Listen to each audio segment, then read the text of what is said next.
हाँ जी। बाबा ब्रह्मा बाबा से advance party को अब सहयोग है। ब्रह्मा बाबा का एडवांस पार्टी को सहयोग तब होगा जब पूरा समझेंगे, या बिना समझे पार्टी को सहयोग दे देंगे। वो कहते हैं एडवांस पार्टी हम हैं, जो स्थूल शरीर त्याग चुके हैं। अब एडवांस पार्टी कौन है? एडवांस में प्राप्ति करने वाले कौन हैं? जो डायरेक्ट भगवान से प्रैक्टिकल में प्राप्ति करेंगे वो एडवांस हैं, या जो शरीर छोड़ने के बाद सतयुग में प्राप्ति करेंगे वो एडवांस पार्टी है। एडवांस पार्टी जो है वो प्राप्ति भी एडवांस में करेगी या सतयुग में प्राप्ति करेगी? है प्राप्ति भी इस एडवांस में करेगी। तो ये फैसला ब्रह्मा बाबा करेंगे तब तो सहयोगी बनेंगे। पहले बुद्धि में बात पूरी बैठनी चाहिए ना। जो मूल बात है गीता का भगवान कौन है, वो उनकी बुद्धि में बैठ गया। मूल बात ही बुद्धि में नहीं बैठी है, जिससे भारत का खास पतन हुआ है और सारी दुनिया का पतन हुआ है। और बाबा बीके में सरेंडर्ड बहन को सन्यासी कहते हैं।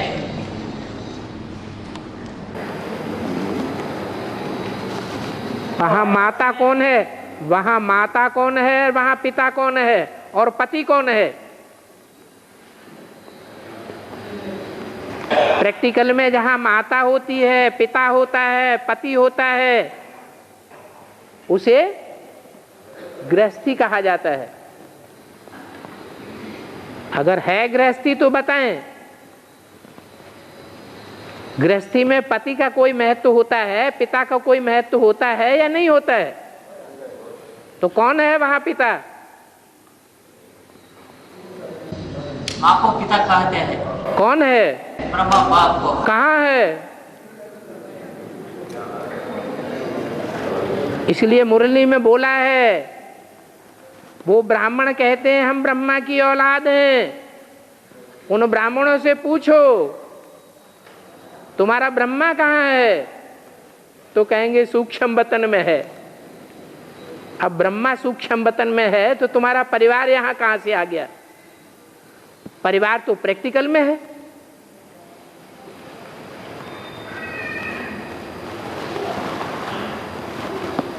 हर बात का जवाब ऐसे नहीं है कि एडवांस पार्टी ही देगी।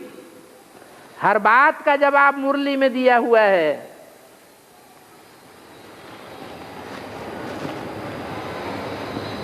और बाबा अभी वनवास का पीरियड है या अज्ञातवास का पीरियड है? वनवास पांडवों का वनवास का पीरियड है या अज्ञातवास का पीरियड है? अभी जब तक राजाई नहीं मिली है तब तक या तो वनवास है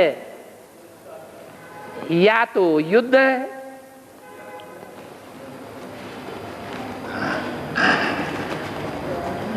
जीत हो जाती है तो युद्ध भी खलास हो जाता है। और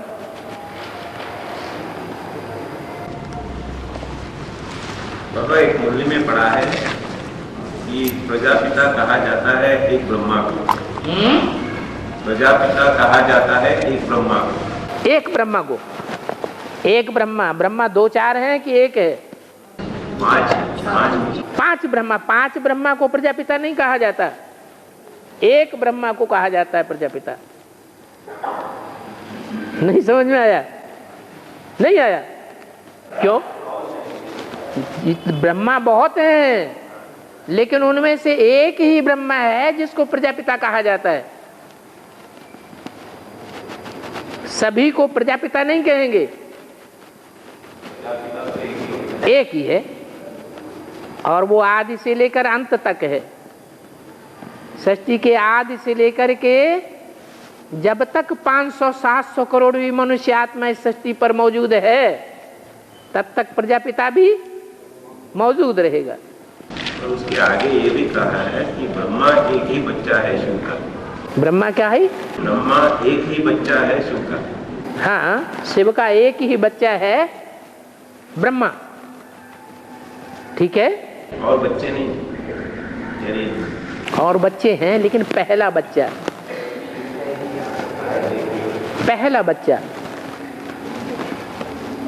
और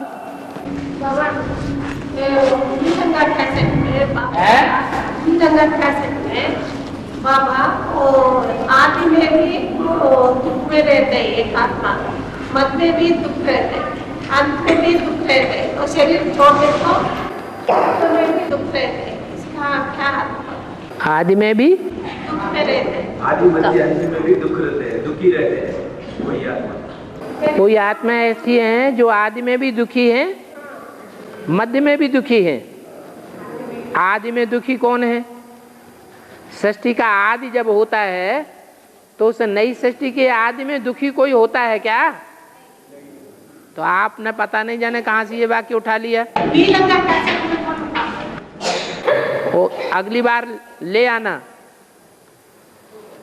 उसकी कॉपी ले आना कम से कम। फिर आप बोला भी ले आना, छपा हुआ नहीं है तो बोला हुआ ले आना। वो डीवीडी को पकड़ के ले आना इधर। आदि में सृष्टि के, नई सृष्टि के आदि में सुख ही सुख होगा या किसी को दुख भी हो जाएगा? सुख ही सुख होगा, दुख होने का तो सवाल ही नहीं। तो ये बाप दादा कैसे बोल सकते हैं कि सृष्टि के आदि में दुख भी है किसी को? नहीं, जैसे कि मैं समझ रहा हूँ कि एक बात है ना कि काम से आपको आदि मध्य अंत दुख देने वाला है। काम विकार सृष्टि के आदि में नहीं होता। नहीं, वो जो बोल रहे जैसे मैं समझ रहा हूँ, मतलब द्वापर के आदि से आदि मध्य। वो बात कर रहे हैं कि कोई आत्मा ऐसी भी है इस सृष्टि पर जो आदि में भी दुखी, मध्य में भी दुखी, अंत में भी दुखी, उनका ये कहना है। लेकिन ऐसा नहीं हो सकता कि नई सृष्टि के आदि में कोई भी आत्मा दुखी हो जाए। नई सृष्टि नया ज्ञान देने वाले परमपिता परमात्मा की सृष्टि है। उसमें नई सृष्टि में कोई दुखी हो जाए ये तो हो ही नहीं सकता। और जो आदि में दुखी होगा वो मध्य और अंत में भी दुखी होगा। तो ऐसा कोई है कि आदि में भी सत्य है, सी भी सत्य, हो सी भी सत्य, तीनों काल में सत्य। ऐसा कोई है या नहीं है? है? कौन है? शिव बाबा। इस सृष्टि पर सदा कायम कोई चीज है नहीं, एक शिव बाबा ही है जो इस सृष्टि पर सदा कायम है। आदि में भी विष्णु का रूप और अंत में भी विष्णु का रूप और मध्य में भी विष्णु का रूप है। 1 लाख शालिग्राम ये यज्ञ में आता है। शालिग्राम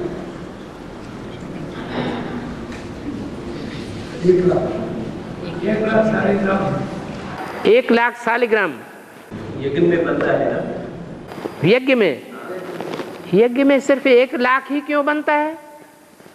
बाबा तो बोलते हैं जब यज्ञ रचते थे रुद्र यज्ञ भक्ति मार्ग में तो 1 लाख 2 लाख लाखों की तादाद में प्रोग्राम शालिग्राम बनाते थे।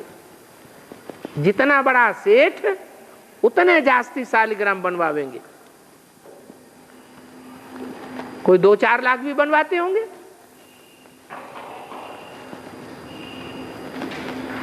सुबह को बनाना शुरू करते थे और शाम को बिगाड़ देते थे। सुबह का साईं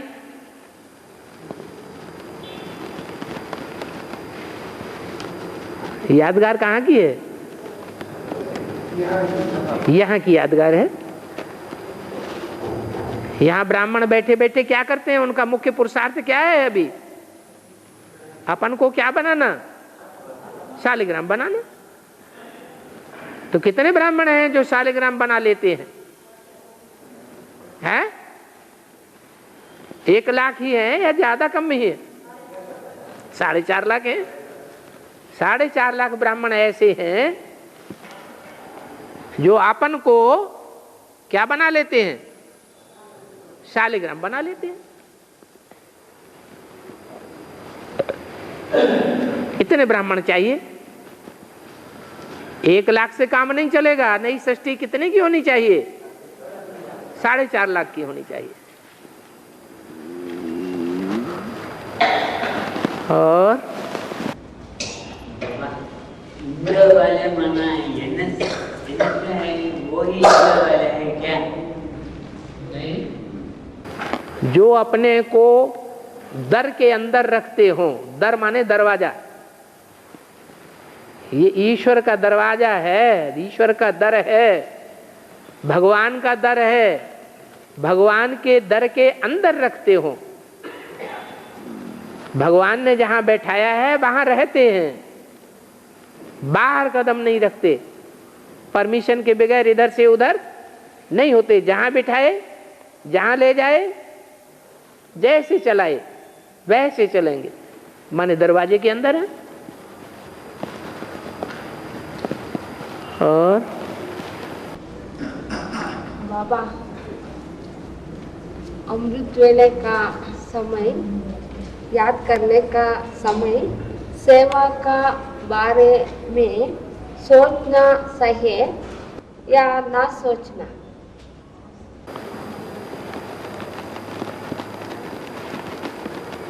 भगवान का कार्य करेंगे तो भगवान की याद आएगी या नहीं आएगी?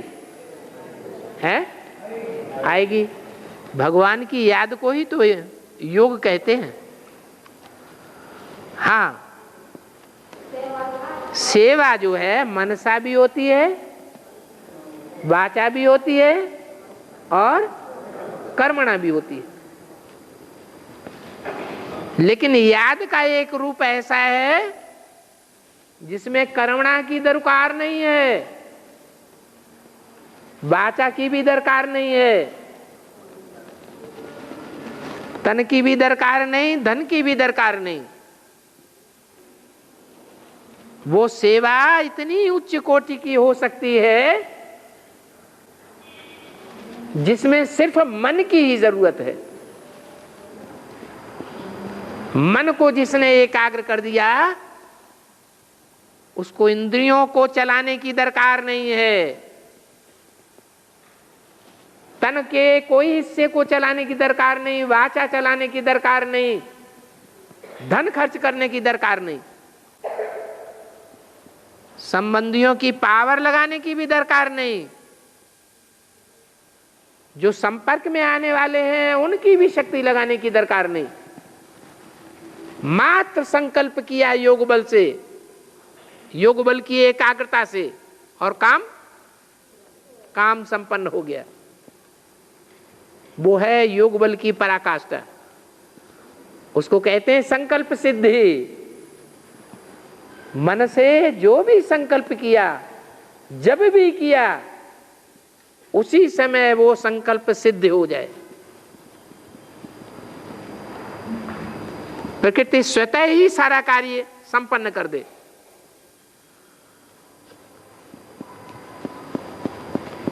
ऐसा योग बल अमृत वेले लगाना, प्रैक्टिस करना। अगर नहीं हो पाता है तो जितना हो सके उतना अच्छा। इसके लिए गीता में भी कहा हुआ है, स्वधर्मे निधनम से या परधर्मो भयावह। स्व माने आत्मा, धर्म माने आत्मा की धारणा में टिकना सबसे बड़ा धर्म है। स्वल्पम अप्यस्य धर्मस्य त्रायते महतो भयात्। इस धारणा का स्वल्प मात्र भी, अंश मात्र भी अगर धारणा कर ली मैं आत्मा हूं, इस स्थिति में 1 सेकंड भी टिके तो महान भय से हमारा सुरक्षा हो सकती है।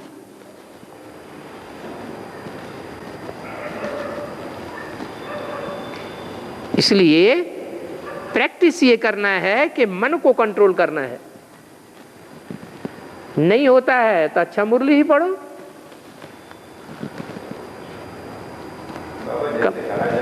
कम से कम जागने की तो प्रैक्टिस पड़ेगी।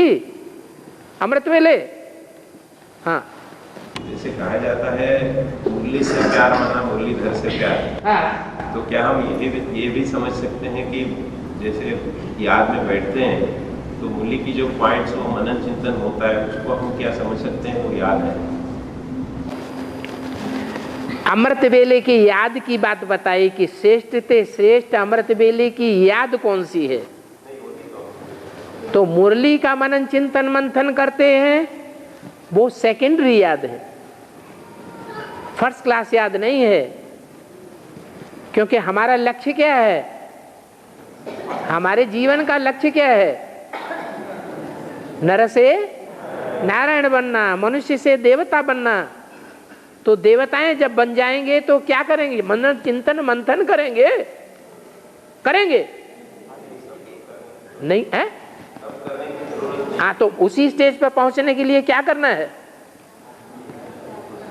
आत्म की स्थिति में स्थित रहना, वो दूसरा कोई संकल्प नहीं। और आत्मा से परमात्मा दूर है ही नहीं।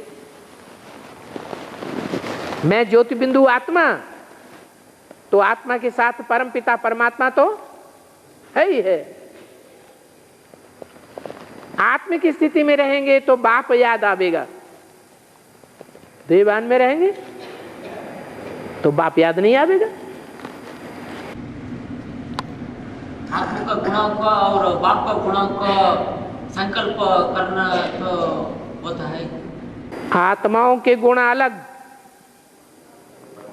देवताओं के गुण अलग, और बाप के गुण अलग। वो भूल गए।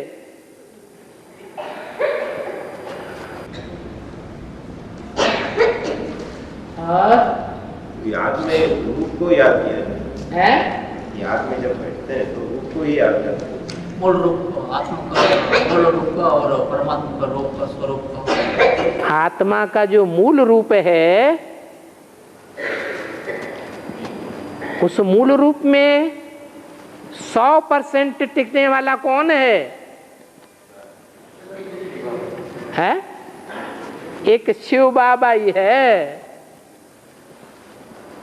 जो उस मूल रूप में टिकता है 100%। बाकी तो नंबरवार हैं, कह सकते हैं आत्मा सो परमात्मा, लेकिन प्रैक्टिकल में बनता कोई नहीं है।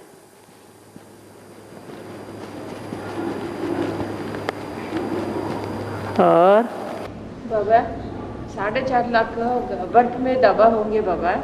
आत्मा परंधाम के फिर से शरीर में प्रवेश करता है। उम्र कैसे गिनते हैं बाबा? जब संपन्न स्टेज होगी तो संपन्न स्टेज माने संपूर्ण आत्मा, 16 कला संपूर्ण आत्मा होगी या अपूर्ण आत्मा होगी? है संपूर्ण आत्मा। और संपूर्ण आत्मा जब प्रकृति के 5 तत्व धारण करेगी तो संपूर्ण सात्विक तत्व धारण करेगी या नीचे ऊपर की स्टेज वाले धारण करेगी? संपूर्ण सात्विक। संपूर्ण सात्विक बच्चा होता है या जवान या बूढ़ा होता है? है? संपूर्ण सात्विक शरीर बच्चे का होता है, बचपन में होता है, बड़े का होता है या बुढ़ापे का होता है? बच्चे को होता है। तो वहां तो बर्फ से निकलेंगे तो जो भी निकलेंगे वो कैसी स्टेज में होंगे? सात्विक स्टेज में होंगे या शरीर छोड़ने वाले बुढ़ापे की स्टेज में होंगे? सात्विक स्टेज होगी। और तो जैसे शरीर तो वृद्ध अवस्था को तो पाता ही नहीं है, सतयुग में शरीर तो कभी वृद्ध तो होता नहीं, बुढ़ापा तो होता नहीं है शरीर। पूछो तो क्या पूछ रहे फिर? ये तो सबको मालूम है कि सतयुग में कोई बूढ़ा नहीं होता है। शरीर छोड़ने की क्या दरकार? माना 5000 साल तक एक ही शरीर बना रहना चाहिए। मतलब अभी हम समझते हैं ना शरीर, नहीं, आप चाहते क्या हैं? क्या नए नए पार्ट बजाना चाहते हैं। नए पार्ट बजाना चाहते हैं तो वो इच्छा पूरी होती है, वो शरीर छोड़ना पड़े। एक शरीर तो हमेशा किसी का रहेगा नहीं। हाँ, ये हो सकता है कि आत्मा जन्म बाई जन्म ज्यादा से ज्यादा सुख भोग सके, इतना तक हो सकता है। बाकी ऐसे नहीं हो सकता कि जिसका जन्म हो उसकी मृत्यु कभी हो ही नहीं। गीता में भी लिखा हुआ ध्रुवम जन्मामृतस्य च, जिसका जन्म होता है उसकी मृत्यु निश्चित है, उसे कोई टाल नहीं सकता। शरीर का जन्म होता है, आत्मा का जन्म और मृत्यु नहीं होता। और बाबा रामकृष्ण का आत्मा द्वापर में कैसे पार्टनर होता है? रामकृष्ण जिनको कहा जाता है और जिनका संसार में इतना नाम वाला है, वो रामकृष्ण कलयुग के हैं या द्वापर के हैं या सतयुग त्रेता के हैं? है? संगम के हैं रामकृष्ण। संगम तो अभी सन 36 से शुरू हुआ है। रामकृष्ण ने सन 36 से पहले जन्म लिया था या सन 36 के बाद जन्म लिया? तो फिर तो कलयुग के हैं या द्वापर के हैं? अरे गुरु नानक ने कब जन्म लिया?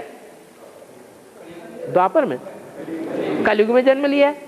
ऐसे ही गुरु नानक के कई सौ वर्षों के बाद फिर रामकृष्ण ने जन्म लिया, विवेकानंद ने जन्म लिया।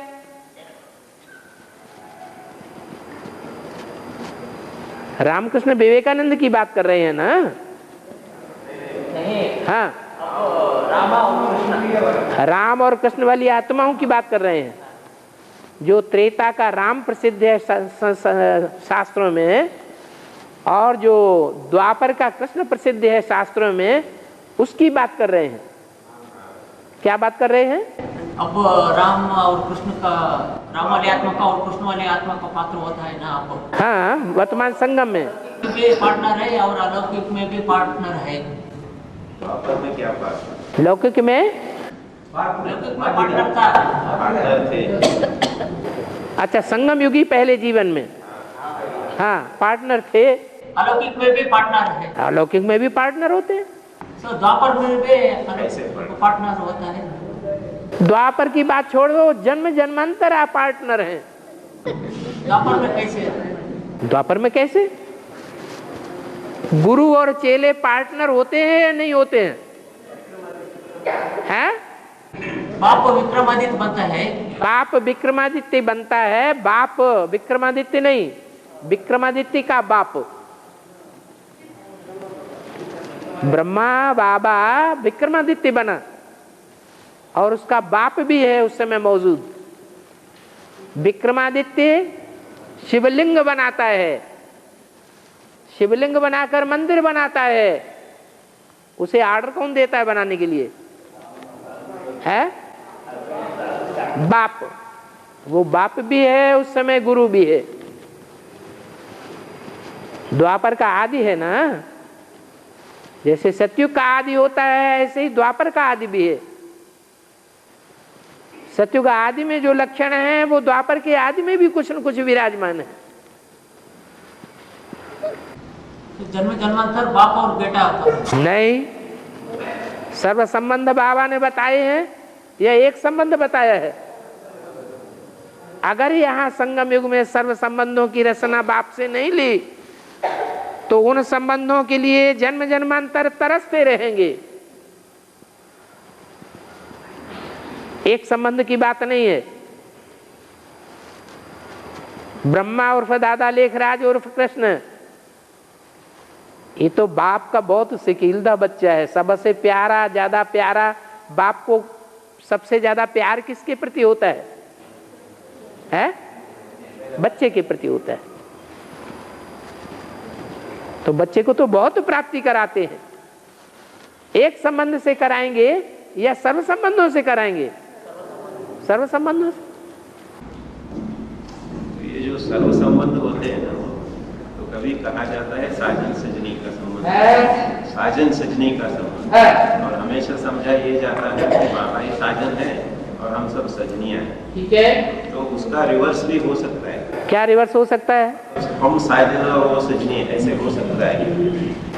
माना शिव बाबा मुरली में कहते हैं, मैं सदैव मासूक हूँ, आशिक नहीं बनता हूँ। मैंने मैं फिदा नहीं होता हूँ किसी के ऊपर। फिदा कौन होते हैं? आशिक फिदा होते हैं। तो तुम बच्चे आशिक हो या माशूक हो? आशिक हो, तो सजनी वाली बात ही खत्म हो जाती है। फिर तो सर्व संबंध तो एक संबंध तो बच गया ना। वो संबंध है, एक पति पत्नी का एक संबंध हो गया, साजन और सजनी का एक संबंध हो गया। जैसे 84 जन्म में तो कभी जो पति बनते हैं वो अगले जन्म में पत्नी बनते हैं, ऐसे तो रिश्ते होते हैं। वो संबंध आत्माओं के साथ आत्माओं के हैं, और यहाँ आत्माओं के साथ नहीं है, परमपिता परमात्मा के साथ संबंध की बात है। वो संबंध खराब भी माने जाते हैं रिवर्स में। जैसे अभी हमारी बच्ची है, वो बाप है, वो बच्ची है, अब उसके साथ पत्नी का भी संबंध हो जाए, ये खराब है या अच्छी बात है? ये तो बहुत खराब बात हो गई, जानवरों से भी बदतर बात हो गई। लेकिन भगवान के लिए, जो भगवान का पार्ट है, उसके लिए अच्छी बात है या खराब बात है? अरे गलत बात है, अच्छी बात है, क्योंकि वो तो कभी देवभान में आता ही नहीं। भगवान भी देवभान में आता है क्या? तो अच्छी ही बात है। और बाबा, कोई आत्मा को हिंदी भाषा पढ़ने का आती नहीं, बात करने का आती, कोई को लिखने का आती नहीं, ऐसे क्या होती? पूजन में कुछ ऐसे काम किए हैं, कुछ ऐसा पार्ट बजाया है बाप के साथ, जो इस जन्म में ये दंड मिल गया है कि भाषा प्रॉब्लम बन गई है,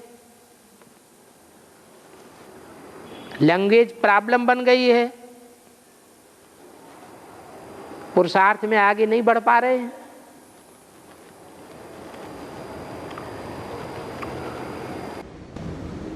सच्ची कंठ फाइट कैसे होगा?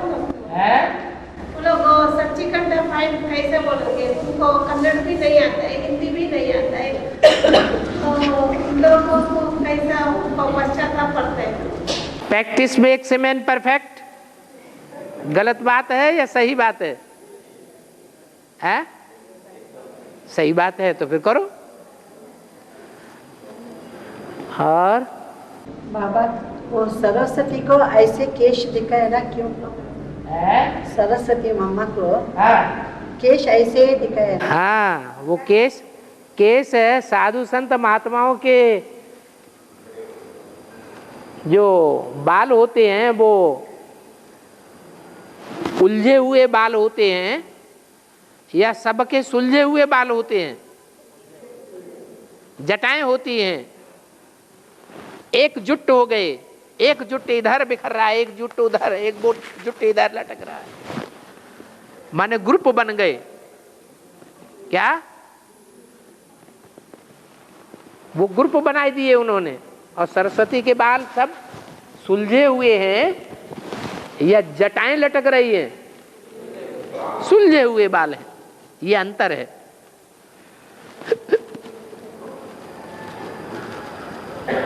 वो एक को फॉलो करने वाली है, वो शास्त्रों को फॉलो करते हैं। शास्त्र एक के लिखे हुए हैं या अनेकों के लिखे हुए हैं? हैं? अनेकों के लिखे हुए हैं, तो अनेक गुट बनाए हुए हैं बालों के।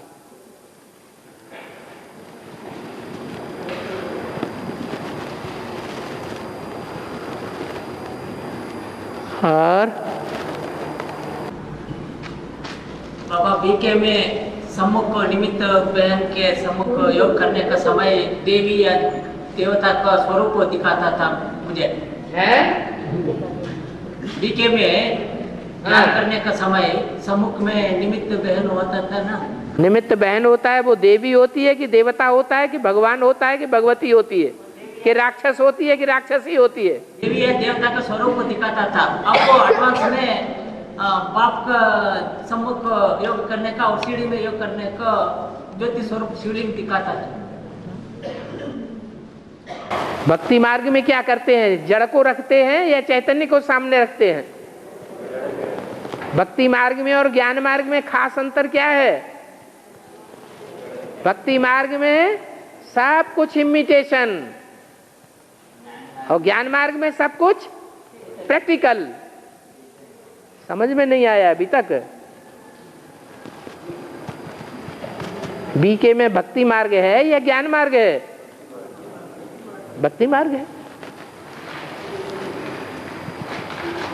और बाबा ये कलयुग के आदि में राम और कृष्ण का पाठ क्या है? भक्ति के कलयुग के आदि में, कलयुग के आदि में हाँ, राम और कृष्ण का पाठ क्या है? उनका हर युग के आदि में अच्छा पाठ है। चारों युग प्रताप तुम्हारा है, प्रसिद्धि जगत तुझियारा। चारों ही युगों में आदि में उनका श्रेष्ठ ते श्रेष्ठ पाठ है। कौन सा पाठ है बाबा? राम कृष्ण का। कौन का पाठ के यहाँ बाबा बोर्ड पर या कागज पर लिख करके बैठे हैं या बैठेंगे? ये तो तुमको साबित करना है कि बाप का पाठ किसका है, माँ का पाठ किसका है, राम का पाठ किसका है, कृष्ण का पाठ किसका है, ये तुम्हें साबित करना है। बाबा थोड़ी बतावेंगे। और 84 जन्मों का अपना अपना पाठ का जो हम सोचते हैं और योग करते हुए यानी उसका जो साक्षात्कार होता है इसे बताते हैं जैसे आखिर में, तो वो हमारे संकल्प से होते हैं क्या वो अपने आप होने? अपने आप कैसे होंगे? जैसा पुरुषार्थ आपका होगा, जितना तीव्र पुरुषार्थ होगा उतने तीव्रता जल्दी से आपको साक्षात्कार बुद्धि से हो जाएगा। अगर पुरुषार्थ धीमा है तो बुद्धि से साक्षात्कार भी देर में होगा। यानी हमको संकल्प करना है कि हम ऐसे ऐसे पाठ बचाना है। संकल्प करने की बात नहीं है, संकल्प ज्ञान युक्त होने की बात है। मनन चिंतन मंथन ज्ञान युक्त हो चलता रहे। जिसका जितना जास्ती मनन चिंतन मंथन चलेगा वो उतना दूसरी आत्माओं की सेवा में भी लगा रहेगा। दूसरी आत्माओं की सेवा में लगा रहेगा तो बाप ऐसे बच्चों को बहुत याद करते हैं। बाप जिन बच्चों को याद करेगा उन बच्चों की याद बड़ी तीखी हो जाएगी। याद तीखी हो जाने से उनके संकल्पों में रिफाइननेस आएगी। रिफाइननेस आने के कारण उनका पार्ट पहले प्रत्यक्ष हो जाएगा। बाबा अष्टदेव में नंबर 1 सूर्य, नंबर 2 चंद्रवंशी मुखिया है, अन्य नंबर वाले चंद्रवंशी मुखिया कौन है? अष्टदेव में नंबर 2 चंद्रवंशी मुखिया कौन है? योगिनी माँ। हाँ, तो आगे और अन्य देव नंबर 1 अन्य धर्मों का मुखिया होता है। तो मुखिया नहीं कहेंगे, मुखिया तो ऊपर से आने वाली आत्माएं हैं। जैसे देवी देवता सनातन धर्म में मुखिया आत्मा कौन है?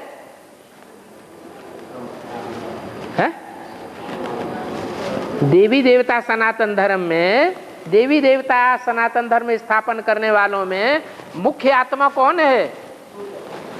हैं? सूर्य, लक्ष्मी नारायण। वो दो आत्माएं हुई या एक हुई? हम तो एक की बात कर रहे हैं। नारायण। नारायण से ऊपर शिव नहीं है। फिर मुख्य आत्मा कौन हुई? धर्म में क्या है ना, हम ये युग की बात ही नहीं कर रहे, हम तो होल सोल 5000 वर्ष के ड्रामा की बात कर रहे कि 5000 वर्ष के ड्रामा में देवी देवता सनातन धर्म में मुख्य पार्ट बजाने वाली आत्मा कौन है? हैं? क्यों बाबा? बस ऐसे ही दूसरे धर्मों का निकाल लो। मुख्य आत्मा पूछ रहे हो या पूर्वज आत्मा पूछ रहे हो?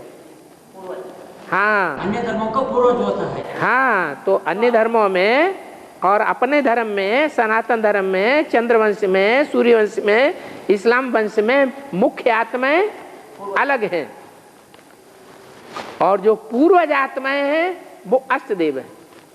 पूर्वज का मतलब ही है पूर्व में जिन्होंने जन्म लिया। तो अन्य धर्मों का पूर्वज होने का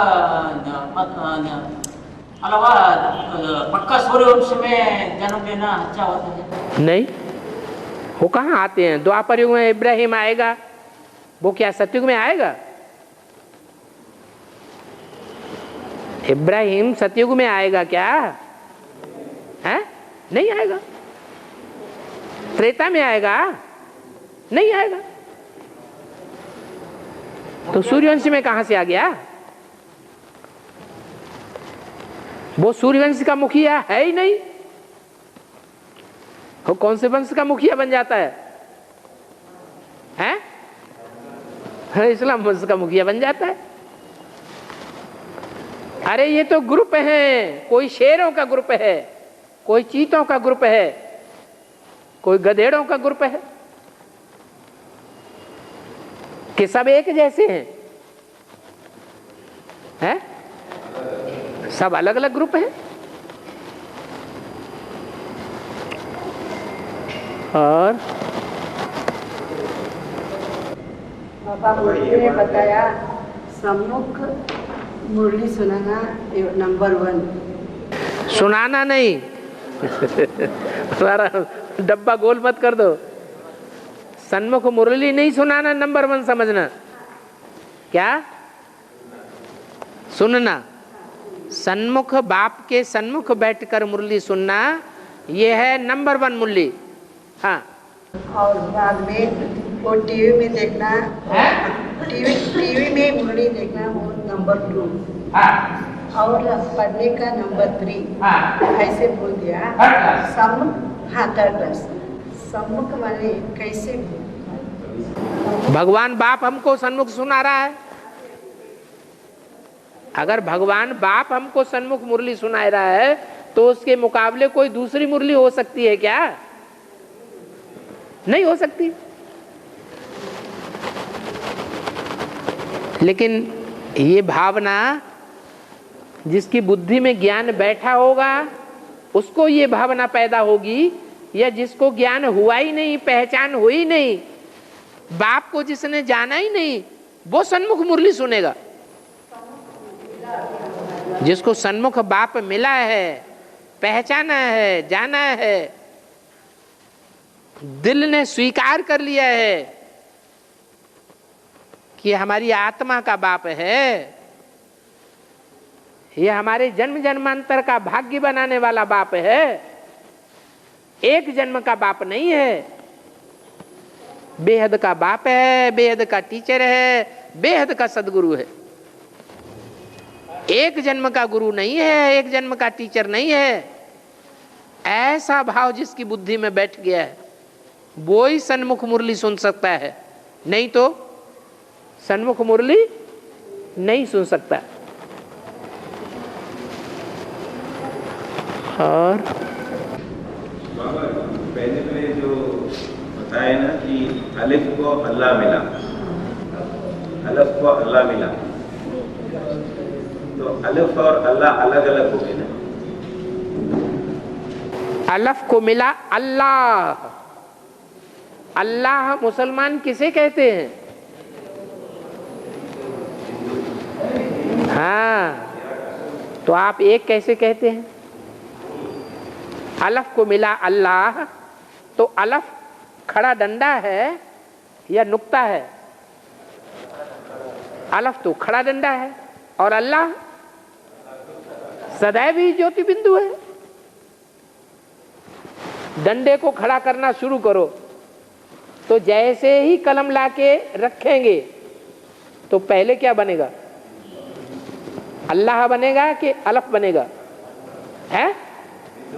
पहले नुक्ता बनेगा, फिर खींचना शुरू करो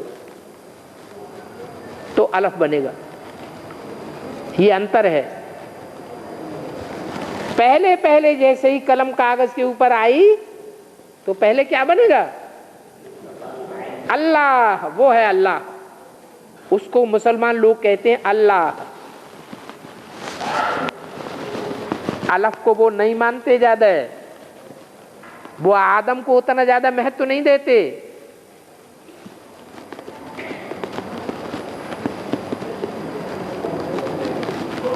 भारतवर्ष में दोनों को मिलाकर, क्योंकि प्रवृत्ति मार्ग है, उसको भगवान कहते हैं। तो अलफ को मिला अल्लाह, ये दोनों एक बात नहीं है, वो दोनों अलग है। हाँ, तो आप तो अभी क्या कह रहे थे? नहीं, मैं अभी एक इसमें सुना है अलग ही। आपका वाक्य तो यही था पूछने का कि अलफ को मिला अल्लाह, ये तो दोनों एक ही हो गए। ये दोनों एक नहीं है।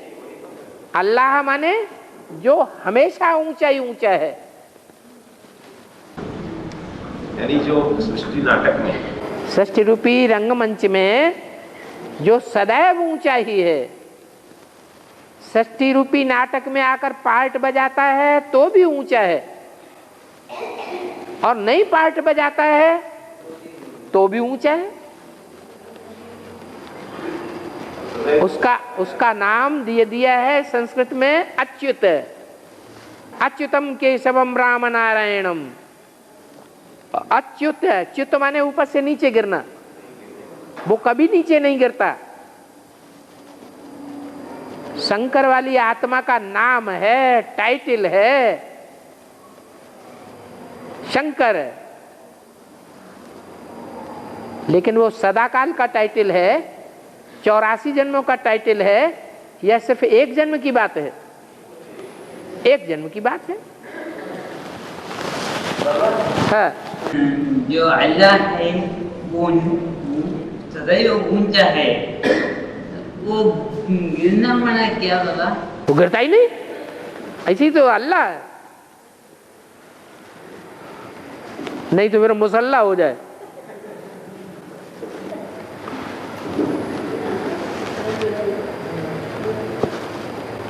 जो अल्लाह है वो मुसल्ला नहीं बनता कभी।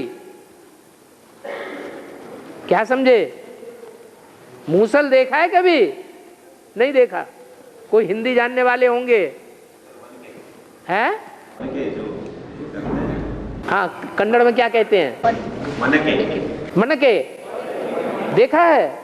हाँ, तो अल्लाह जो है वो मुसल्ला नहीं हो सकता। क्या? प्रजापिता मुसल्ला भी होता है।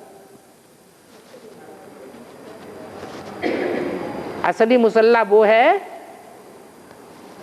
जिसका मुसल्लिम है ईमान, उसको कहते हैं मुसलमान। क्या? ईमानदार है, आज्ञाकारी, वफादारी, फरमानबरदारी, ईमानदारी, उसको असली मुसलमान कहा गया है।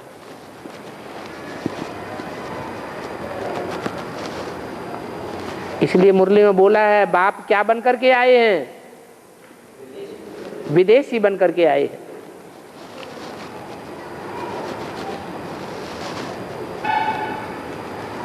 माँ विदेशी बन करके नहीं आई है। बाप सारे विश्व का कल्याण करना है, देश विदेश दोनों का कल्याण करना है, या सिर्फ देश का ही कल्याण करना है? और धर्मों का उद्धार होना है या नहीं होना है? और धर्मों का भी उद्धार होना है। शूटिंग कहाँ होनी है उद्धार होने की? है यहाँ संगम युग में सभी धर्मों का उद्धार होता है।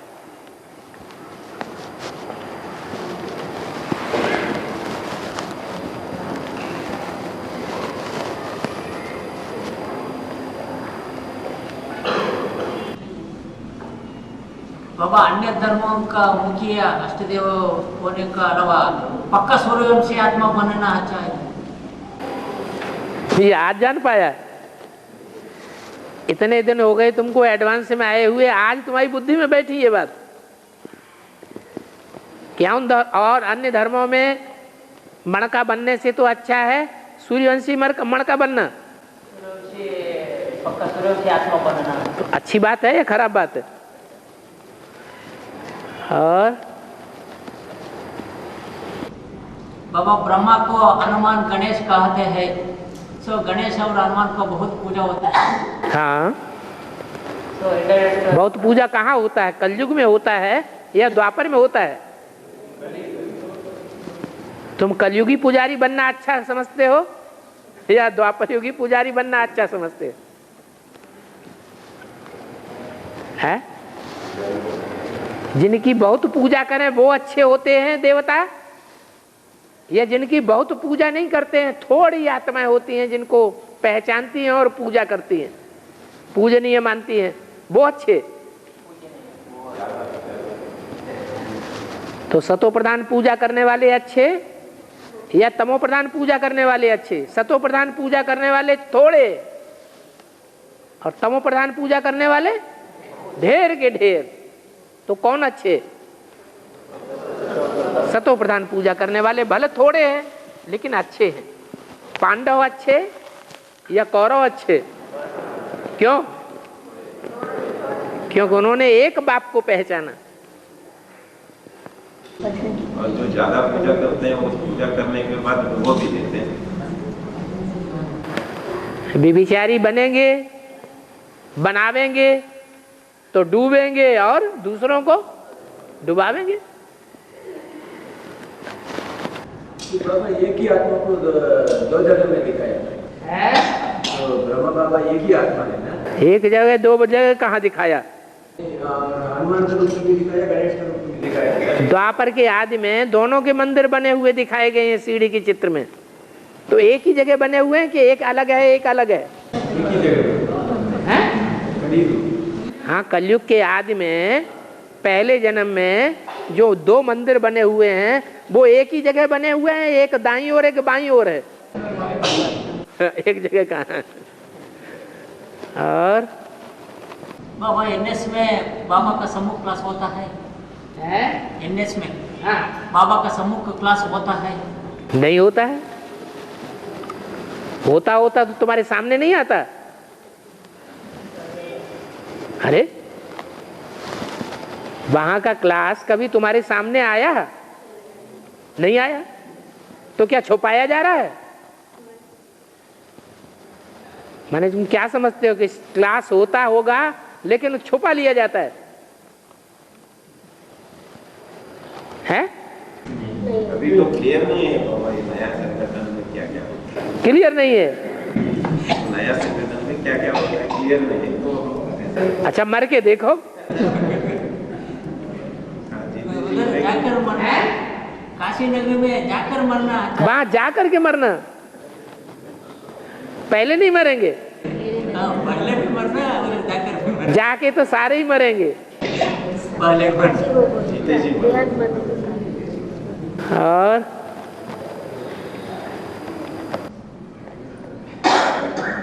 बाबा 7.5 शनि काट 7.5 वर्ष में होता है। 7.5 शनि 7.5 शनि 7.5 का शनि 7.5 वर्ष में 7.5। हाँ, शनि देव का 7.5। हाँ, 7.5। हाँ, 7.5 वर्ष में बहुत पूरा होता है। हाँ, अष्टम शनि काट 2.25 1.5 वर्ष में भी उतना को भी जास्ती दुख देता है। क्या क्या चक्कर चला, क्या चक्कर सीखा हुआ है, हम जरा डिटेल में बताओ, हमें तो मालूम नहीं ना, हमने शनिदेव के लोक में चक्कर काटे हैं शायद, जरा डिटेल में बताओ। 7.5 शनि बहुत दुख देता है 7.5 years में। हाँ, वो अष्टम शनि काट 2.5 years में बहुत 7.5 का भी बहुत दुख 2.5 years में देता है। 8वें वर्ष में, अष्टम शनि काट 8वें वर्ष में 7.5 में जो होता है वो 7.5 साल तक तकलीफ देता है। हाँ, लेकिन जो अष्टम शनि का काट होता है वो 2.5 साल में और ज्यादा ही दुख देता है। जो 7.5 साल में होता है उससे ज्यादा होता है 2.5 साल उससे ज्यादा दुख 2.5 साल में होता है। हाँ, ढैया शनिदेव के दो उनके 2 माने जाते हैं शिष्य, एक 7.5 और एक ढैया।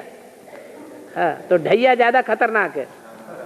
7.5 साल में जितना दुख नहीं होता है उससे ज्यादा दुख 2.5 साल में भोगना पड़ता है। हाँ, तो अष्टम 8वां घर में शनि होने तो अष्टम शनि काट बोलता है, वो 1.5 साल में उतना दुख देता है, बहुत दुख देता है। हाँ, वो उससे भी ज्यादा खतरनाक हो गया ना। हम उस अष्टम शनि काट में बंधा हुआ था इसलिए निकल आया, चलो निकल आया। हाँ, और बाबा मुस्लिम ज्योति स्वरूप को मानता है। हाँ, याद करता है वो मस्जिद में। हाँ, तो उनका बाप का वर्षा क्यों नहीं मिलता है, वो एक ही याद करता है ना। है? वो एक ही की याद करता है। एक कौन है? ज्योति स्वरूप को। आप भी तो ज्योति स्वरूप है, आपकी आंख में से ज्योति नहीं निकल रही है? अरे आपकी आंख में से ज्योति निकल रही कि नहीं? तो आप भी तो ज्योति हैं। वो एक ज्योति कौन सी? तो नहीं पहचानते हैं, तभी तो कहते हैं हम जो एक ज्योति को मानते हैं। ज्योति ज्योति में समाया, हिंदुओं में भी कहते हैं, बौद्धियों में भी कहते हैं, महात्मा बुद्ध की आत्मा ज्योति ज्योति में समा गई। लेकिन वो ज्योति कौन सी है जिस ज्योति में समा गई? वो तो क्लैरिफाई करो, डेफिनेशन चाहिए ना। वो ज्योति कौन सी?